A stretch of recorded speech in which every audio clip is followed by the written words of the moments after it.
एक बार एक राजा थे और वो एक गुरु के पास गए। उन्होंने उन गुरु से कहा कि आप मुझे वरदान दीजिए कि मैं अमर बन जाऊं, मेरा शरीर कभी छूटे ही नहीं। तो उन गुरुजी ने कहा, वैसे तो जो परमात्मा ने नियम बनाए हैं उनके साथ चलना ही हमारे लिए अच्छा है, लेकिन परमात्मा ने हमें फ्री विल दी है। अगर आपको अमर बनना है तो आप ऐसे करो, गांव से बाहर एक पहाड़ी है, उस पहाड़ी को चढ़ो, नीचे उतरो, वहां पर एक झील है, आप उस झील का पानी पिएंगे तो आप अमर बन जाएंगे। तो राजा बड़े खुश हो जाते हैं, निकल पड़ते हैं, वो जाते हैं, पहाड़ को चढ़ लेते हैं, पहाड़ क्रॉस करके झील पे पहुंच जाते हैं, अपने हाथ में झील का पानी लेते हैं और जैसे ही पीने लगते हैं तो पीछे से किसी आदमी के करहाने की आवाज आती है।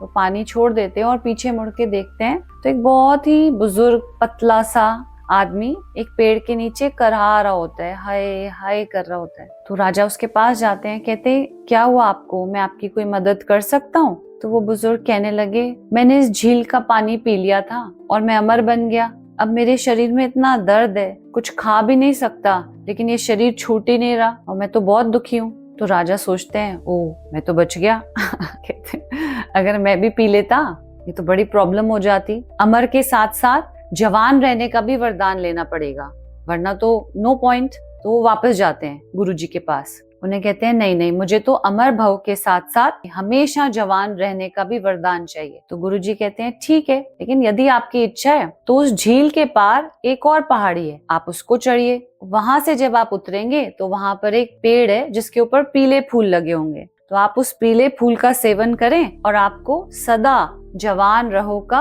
वरदान मिल जाएगा। तो राजा बड़े खुश हो जाते हैं, पहुंच जाते हैं, अगला पहाड़ भी क्रॉस कर लेते हैं, उन्हें वहां वो पेड़ दिखता है। तो जैसे ही फूल तोड़ते हैं और उसे खाने लगते हैं तो पीछे से कुछ लोगों के बहुत तेज तेज लड़ने की आवाज आती है। तो वो देखते हैं पीछे मुड़ के तो 4-5 नौजवान बड़ा लड़ रहे होते हैं आपस में। तो वो एक बार रख देते हैं फूल को साइड में, कहते हैं कहीं एक दूसरे को मार ही ना दे, उनकी हेल्प करने के लिए पहुंचते हैं। तो वो कहते हैं आप क्यों लड़ रहे हो आपस में इतना? तो उनमें से सारे जवान जवान होते हैं। तो उनमें से एक युवक कहता है, हम सभी ने इस फूल का सेवन किया हुआ है और हम अब बुजुर्ग ही नहीं होते, अब ये मेरे फादर हैं, अब मैं इन्हें कह रहा हूँ आप 150 साल के हो गए हो, अब तो मुझे प्रॉपर्टी दे दो, कब तक मैं बिना प्रॉपर्टी के जीऊं? आपकी प्रॉपर्टी के ऊपर मेरा राइट है, मैं खुद 100 साल का हूँ, कब तक मैं वेट करूंगा? राजा ने उनसे कहा जो फादर थे 150 साल के, कि भाई दे दो इनको प्रॉपर्टी। वो कहते कैसे दे दूं, मैं तो खुद जवान हूँ, अब देखो ये मेरे फादर हैं, ये 200 साल के हैं, अभी तक तो इन्होंने नहीं मुझे दी। तो वो आपस में बहुत झगड़ा कर रहे होते हैं। तो राजा कहते हैं ओहो ये तो मैंने सोचा ही नहीं था, अच्छा हुआ मैं तो बच गया।